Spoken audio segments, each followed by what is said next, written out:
খাসাড়ি ভাষা সংবাদ এই চ্যানেলের আপনারা সবাই জানাই শুভেচ্ছা। এখন আপনার সামনে আন্তর্জাতিক গুরুত্বপূর্ণ খবর তুলিয়ে ধরব। আপনারা এই চ্যানেলটা সাবস্ক্রাইব করিয়া সঙ্গে থাকবা, তাহলে শুনুক এখন আন্তর্জাতিক গুরুত্বপূর্ণ খবর।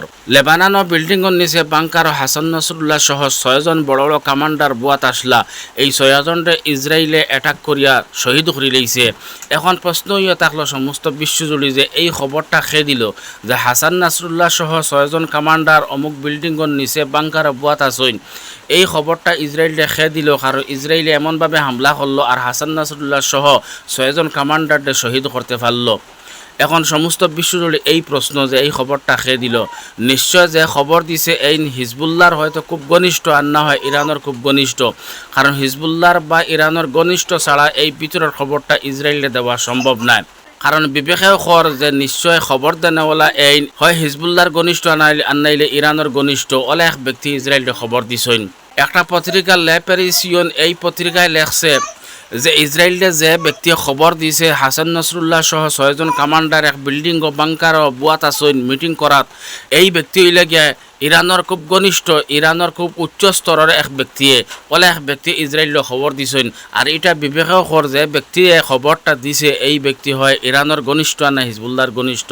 যে এই পত্রিকায় একদম সাফভাবে কইছে যে যে ব্যক্তি ইসরায়েলের খবর দিছে এই ব্যক্তি ইরানের খুব উচ্চ স্তরের পদ বর্তমানে আসেন, ওলা এক ব্যক্তি ইসরায়েলের খবরটা দিছে। তো এইভাবে যদি ইরানের বিশিষ্ট ব্যক্তি হলে ইসরায়েলের লগে গোয়েন্দাগিরি করেন, তাহলে এক সময় আইব ইরান ধ্বংস হয়ে যাইব। গতিকে ইরানে এই ধরনের মুনাফিক হলরে অ্যারেস্ট করা লাগবে এবং এই দুনিয়া থেকে বিদায় দিতে হইব। আর না হয় ইরান এক সময় আইব ইরান দুলিশ্বাত হয়ে যাব, ধ্বংস হয়ে যাব। কারণ সবচেয়ে বড় দুশ্মন হইল গিয়ে গড়ের দুশ্মন। আর ইরানে তার গোয়েন্দা ব্যবস্থা মজবুত করতে লাগবে, জেলা তুরস্কে তার গোয়েন্দা ব্যবস্থা খুব মজবুত করছে এবং স্ব মুসাদ এজেন্ট হলরে অ্যারেস্ট করছে। এইভাবে ইরানে তার মুনাফিক হল তার যারা জাসুসিকরণ এরারে অ্যারেস্ট করতে লাগবে এবং এই দুনিয়া থেকে বিদায় দিতে হইব। আর না হয় কোনো দিন ইরানে তার পক্সি যুদ্ধ হলরে লইয়া আমেরিকা এবং ইসরায়েলের লগে মোকাবিলা করতে পারতো না, ইরান বরং সে ধ্বংস হইব। গতিকে ইরানে লাগে তুরস্কর লগে মিলিয়া তার গোয়েন্দা ব্যবস্থারে আরও মজবুত করতে লাগবে। বেঞ্জামিন নেতানিয়াহু কইছেন যে ইরানের যে কোনো জায়গাত আমরা চাইলে হামলা করতে পারি, এই ব্যবস্থা আমার কাছে আছে। যদি কেউ কইন যে এই ধরনের কথা হয়ে থাকলে উস্কানিমূলক কথা, আপনি যদি থোড়া বিবেক কাটান তাহলে আপনি বুঝতে পারবা। কারণ ইসরায়েলে টার্গেট করিয়া যেটা হামলা করে তার এই হামলাটা মিস যায় না। লেবাননে হামলা করিয়া কইছে যে হাসান নাসরুল্লাহ হত্যা করে লইছে, এটা মিস গেছে না, হাসান নাসরুল্লাহ শহীদ হয়ে গেছেন। ইসরায়েলের কাছে এই ধরনের ব্যবস্থা আছে, কারণ সমস্ত বিশ্বজুড়ে মুসাদ এজেন্ট হল আসেন। আর যেভাবে ইরানও মুসাদ এজেন্ট হল আসেন, ইলা কোনো দেশও নাই ইরানও এত বেশি মুসাদ এজেন্ট হল। ইসরায়েলের পক্ষে এই কথা হয়েছে যে আমরা তালিকার মধ্যে এখন ইরানের supreme leader Ayatollah Ali Khamenei, আমরা তালিকা এখনও শেষ হয়েছে না। কারণ যে ইসরায়েলে ধ্বংস করবার লাগে চেষ্টা করবো তারে আমরা ধ্বংস করিয়া লগবাদ দিম।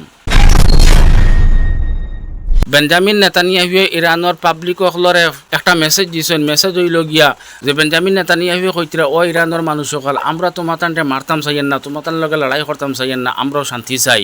কিন্তু তোমাতান দেশের নেতা হলে মারাইতা চাইতরা, আর তোমাতান নেতা হলে চাইতরা আমরা লগে যুদ্ধ করতা। আমরা লগে যুদ্ধ করাত লাগে যে পয়সা অকল খরচ কতরা, এই পয়সা যদি দেশের পাবলিকর তলে যদি খরচ করা হইলে তোমাতান কোনো অসুবিধা রইল না। তাই বেঞ্জামিন নেতানিয়াহুয়ে ইরানের মানুষের সম্বোধন করে কইতরা যে এক সময় আইব যে তুমি তাই আমরা এক হয়ে যাইমু, আমরার মধ্যে কোনো বিবাদ থাকতো না। এই কথাটি তাই ইরানকে ক্যাপচার করার ইঙ্গিত হল্লা।